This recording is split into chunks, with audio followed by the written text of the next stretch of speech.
पाकिस्तान में इस वक्त गैर मामूली हालात हैं और इस वक्त सुप्रीम कोर्ट ऑफ पाकिस्तान में एक गैर मामूली केस जेर समाअत है। केस की आखिरी समाअत में चीफ जस्टिस ऑफ पाकिस्तान ने कहा था कि पीर के रोज सूरज एक नई नवीद लेकर तुलू होगा। 2 सूबों में इंतखाबात के इल्तिवा से मुताल्लिक ये केस है जो 3 रुकनी बेंच सुन रहा है।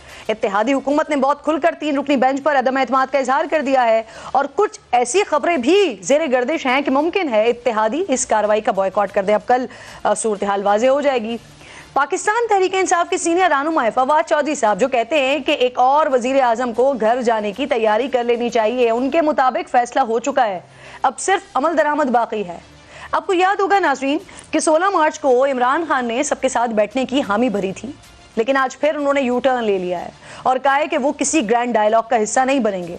सिर्फ इलेक्शन के मामले पर उनकी पार्टी के लोग हुकूमत के साथ बैठ सकते हैं, लेकिन हुकूमत पहले ही इलेक्शन के मामले पर मुज़ाकरात करने से इनकार कर चुकी है। खान साहब ने इल्ज़ाम दोहराया है कि उनकी हुकूमत बाजवा ने गिराई है और अब तक पॉलिसी में कोई तब्दीली नहीं आई है। कल भी खान साहब सहाफ़ियों से मुलाकात में एक नई कहानी सामने लेकर आए थे कि जनरल बाजवा भारत से दोस्ती चाहते थे और उसके लिए उन पर दबाव डाला गया। इसके भी कुछ हकाइक ज़रा आपके सामने रखते हैं। न जाने क्यों खान साहब के हर दावे पर खुद उनका माजी ही सवाल उठा देता है। जनरल बाजवा भारत से दोस्ती चाहते थे, ये बात कहते हुए खान साहब आप ये कैसे भूल गए कि आप तो खुद नरेंद्र मोदी के फैन थे, उसे इंतखाबात में जीतने की दुआएं करते थे आप। फिर जो ही मोदी की फतह का ऐलान हुआ तो खान साहब वो आप ही थे जिसने फौरन मुबारकबाद के साथ साथ मिलकर काम करने की ख्वाहिश का इजहार किया था। बल्कि कश्मीर पर शब खून मारने के बावजूद खान साहब आप मोदी की तारीफें करते थकते। याद कीजिए, जो मर्जी नरेंद्र मोदी को हम कह दें, एक चीज हम सबको तस्लीम करनी चाहिए, आदमी ईमानदार है। हमें अपने हमसाये से सीखना चाहिए, जो उसने अपने लोगों के लिए बेहतरी की है वो हमें तस्लीम करनी चाहिए। ये सफल मुल्क, ये नरेंद्र मोदी, इसकी कितनी बार प्रॉपर्टीज है। मैं आज हिंदुस्तान को दाद देता हूँ, इन्होंने हमेशा आजाद फॉरेन पॉलिसी रखी। हिंदुस्तान की पॉलिसी अपने लोगों की बेहतरी के लिए है। तो प्रोग्राम में इन तमाम मौज़ूआत पर बात करने के लिए आज हमने ज़हमत दी है अताउल्लाह तारड़ साहब जो कि वज़ीर आज़म के मावन ख़ुसूसी हैं। बहुत शुक्रिया। अस्सलाम वालेकुम। अमीर अब्बास साहब भी मुझे ज्वाइन करेंगे, सीनियर एनालिस्ट हैं, और उसके साथ साथ जस्टिस रिटायर्ड शाइख उस्मानी साहब भी साथ मौजूद होंगे जो कानूनी मामला चल रहे हैं इस पर बात करने के लिए। सबसे पहले तो अता साहब आपसे बात का आगाज़ करते हैं। बहुत शुक्रिया प्रोग्राम में ज्वाइन करने के लिए। ऐसी खबरें आ रही हैं सर मैं चाह रही हूँ कि ज़रा यहाँ से आगाज़ कर लें मियाँ साहब के हवाले से कि वो रमज़ानुल मुबारक के आखिरी अशरे में सऊदी अरब का दौरा करेंगे और शाह सलमान की दावत पर वज़ीर आज़म भी साथ ही होंगे। तो ये क्या जो मुल्क की इस वक्त सियासी सूरत हाल चल रही है वो मामलात भी ज़ेर गौर होंगे इस दौरे में? देखिए जी, ये मियाँ साहब की एक पुरानी रवायत है कि वो रमज़ान के आखिरी अशरे में और ख़ुसूसी तौर पे जो ताक़राते हैं वो सऊदी अरब में, हरम में या मदीना मुनव्वरा में गुजारते हैं। तो वो हस्बे रिवायत जो है वो रमज़ान का आखिरी अशरा वहाँ पे गुजारने जा रहे हैं और ये रमज़ान का महीना है, बरकतों वाला महीना है। तो उनका एक ये ज़ाती मामला है जिसके लिए वो एक दीन से उनकी रग़बत है, एक लगाव है। तो मेरा ख्याल है कि ये उसी सिलसिले में वो जा रहे हैं। इसका सियासत से या जो मुल्की हालात हैं इससे कोई ताल्लुक़ नहीं है। सही। अच्छा अता साहब, सऊदी अरब ने हमेशा मुश्किल वक्त में हमारा साथ दिया है, एक तारीख रही है, लेकिन इस बार क्या सिलसिला है? तमाम तर कोशिशों के बावजूद अब तक कोई अच्छी खबर सुनने में नहीं आ रही है। क्या इस दौरे से इस पर कोई पेशरफ्त हो सकती है, समझते हैं आप? देखिए, सऊदी अरब पाकिस्तान का एक दरीना दोस्त मुल्क है, एक साथी है और हमेशा मुश्किल वक्त में, जिस तरह आपने खुद फरमाया कि पाकिस्तान की हमेशा इमदाद और मदद की है, तो अभी भी सऊदी जो वली अहद हैं उनके साथ बड़े दरीना और अच्छे ताल्लुकात हैं। पिछला जो विज़िट प्राइम मिनिस्टर का था सऊदी अरेबिया का, उसमें एक 1-to-1 मुलाकात भी वज़ीर आज़म साहब की हुई, बल्कि वो गाड़ी खुद ड्राइव करके उनको अपने फार्म पे ले गए।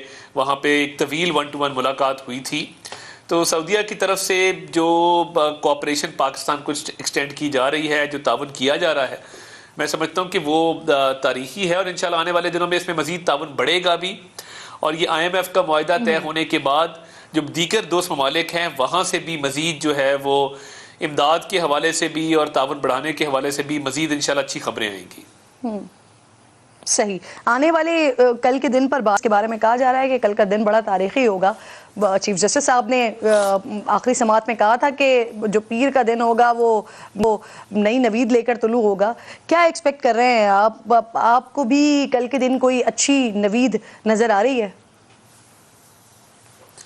नहीं, अच्छी नवीद कतई नजर नहीं आ रही। अगर तो चीफ जस्टिस साहब ने जो कहा कि कल का दिन जो है, कल का सूरज जो है वो एक अच्छी नवीद लेके तुलू होगा, तो अब तक तो फुल कोर्ट की मीटिंग हो जानी चाहिए थी। तमाम सुप्रीम कोर्ट के जजेस को चीफ जस्टिस के यहाँ या जहां पे भी वो मुनासिब समझते एक फुल कोर्ट की मीटिंग करके आपस के इख्तलाफात को अब तक सुलझा देना चाहिए था। मगर ये अमर बड़ा अफसोसनाक है कि आ रही है कि कुछ मुलाकातें भी हो रही हैं, कुछ अहम मुलाकातें। देखो, अहम मुलाकातों के हवाले से तो मेरे पास तो कोई ऐसी मालूमात नहीं है, मगर जो मैंने अर्ज किया कि जो तकसीम है और चीफ जस्टिस साहब आधे जो निस सुप्रीम कोर्ट है उसकी वो एतमाद उसका खो चुके हैं और जजेस जो हैं उन्होंने अपना माइंड दे दिया है।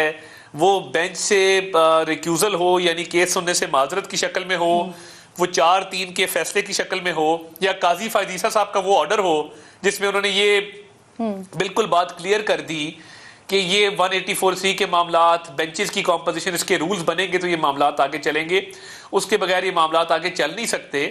तो एक डिवाइडेड, एक तकसीम शुदा सुप्रीम कोर्ट है जिसमें शदीद इख्तलाफात हैं और चीफ जस्टिस मजबूर हो गए हैं कि वो दो अपने फेवरेट जजेस को साथ बिठा के तो वो इस केस को एक ज़बरदस्ती एक जिद की तहत सुन रहे हैं। वरना उनको अब तक या तो फुल कोर्ट मीटिंग अपनी कर लेनी चाहिए थी या 6 दीगर जजेस जिन्होंने इस केस के हवाले से अपना माइंड डिस्क्लोज नहीं किया उनका बेंच बना के तो मामला डिसाइड हो जाता। अब ये मुझे समझ नहीं आ रही कि इस तकसीम के बावजूद और इस सारी लड़ाई के बावजूद वो अपना हाउस एंड ऑर्डर कर नहीं सके, मगर इस केस को आगे चलाने के हवाले से वो उनका पुरजोर इसरार है। ये बड़ी अजीब सी बात है, ये बात समझ नहीं आती। अतः मुझे एक सवाल करने की इजाजत दीजिएगा। अब यही वो चीफ जस्टिस नहीं थे जिन्होंने कासिम सूरी की रूलिंग के हवाले से फैसला दिया था और जिसको आप लोगों ने बड़ा वेलकम किया था? नहीं, वो कोई एहसान नहीं किया था, उन्होंने फेवर नहीं की थी। आइन के अंदर एक चीज क्लियर दर्ज है कि जब नो कॉन्फिडेंस मूवमेंट आ जाएगी तो कोई भी वजीर आज़म असेंबली को तहलील नहीं कर सकेगा। तो वो तो कासिम सूरी साहब चाहते तो एक ऑर्डर पास करके अपने आप को चीफ जस्टिस डिक्लेयर कर देते या कोई भी गैर आईनी ऑर्डर कर देते। वो कोई एहसान नहीं है, वो कोई फेवर नहीं है। अगर तब सुप्रीम कोर्ट उसको ना करती तो सुप्रीम कोर्ट की हैसियत खत्म हो जाती। तो देखे ना उसके बाद क्या किया।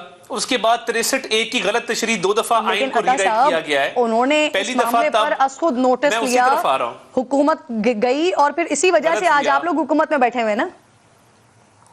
नहीं, हमें नहीं तो क्या करते फिर? हमें कोई हुकूमत उन्होंने तो नहीं दी। नो कॉन्फिडेंस की एक मूवमेंट चली, वो भी आइन में दर्ज है। एक गलत तरीके से हुकूमत को कासिम सूरी ने तोड़ा जिसपे आर्टिकल 6 लगना चाहिए। हमारी गलती, हमने अब तक नहीं लगाया। तो मैं तो ये समझता हूं कि ये चीफ जस्टिस साहब की ड्यूटी थी, एक आईनी जिम्मेदारी थी जिसको उन्होंने निभाया। मगर उसके बाद 2 दफा उन्होंने खुद आइन तोड़ा, 63A की तशरीह ये की। अतः आपने कहा गलत किया, की तरफ आ रहा हूं कि 2 गलतियां किया गया था, वो गलत किया। नहीं, मैं वो क्यों नहीं मैं दूसरे असकुत नोटिस की बात करूं। किया क्या इन्होंने? 2 गलतियां की ना। 63A में ये लिखा है कि जो बंदा किसी दूसरी पार्टी की तरफ वोट करेगा वो डी सीट होगा। अब डी सीट कर दिया, मगर अपनी तरफ से जो आइन की तशरीह की उसमें वोटों को गिनती में शुमार नहीं किया गया। अब आइन की अपनी तशरीह एक नई कर दी कि वो बंदा डी सीट हो जाएगा रुकने असेंबली, मगर उसके वोट को गिनती में शुमार नहीं किया जाएगा। नंबर 1, ये आइन को दोबारा लिखा इमरान खान की पंजाब में हुकूमत कायम करने के लिए। इसके आगे चलिए, जो आइन में लिखा है वर्ड्स क्लियर हैं कि पार्टी हेड डिसाइड करेगा किसने कहां वोट करना है। इन्होंने कहा पार्टी हेड तो डिक्टेटर होता है, वो तो अपनी मर्जी से फैसले करता है। तो हम ये पार्टी हेड को हज़फ करते हैं आइन से और ये पार्लिमानी पार्टी का हेड आज के बाद फैसले करेगा। अगर 63A की ये दोनों गलत तशरीहात ना की जाती तो आज पंजाब में ये क्राइसिस ना होता।